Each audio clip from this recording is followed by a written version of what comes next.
Et au moment où les pays européens s'apprêtent à plancher sur le nombre de soldats qu'ils pourraient envoyer au Liban Sud, la ministre israélienne des Affaires étrangères est reçue à Paris aujourd'hui pour évoquer le dossier libanais. Et dans une interview accordée à Christian Mallard ce matin, Tzipi Livni exhorte la France à tout mettre en œuvre pour appliquer l'intégralité de la résolution 1701 de l'ONU. Comment interprétez-vous l'attitude réticente de la France à vouloir prendre le contrôle de cette force multinationale? La France, avec les États-Unis, a mené un processus pour arriver à un accord international qui permette d'améliorer la situation au Liban pour le gouvernement de Fouad Siniora.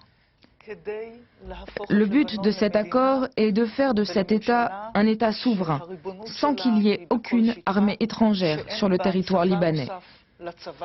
C'est dans l'intérêt de la communauté internationale et du Liban.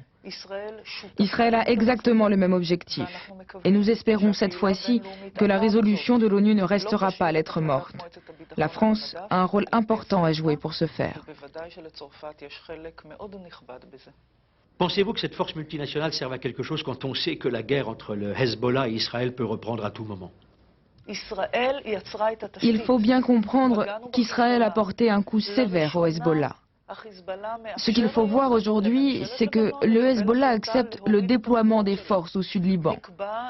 Et on a un embargo sur les livraisons d'armes au Hezbollah.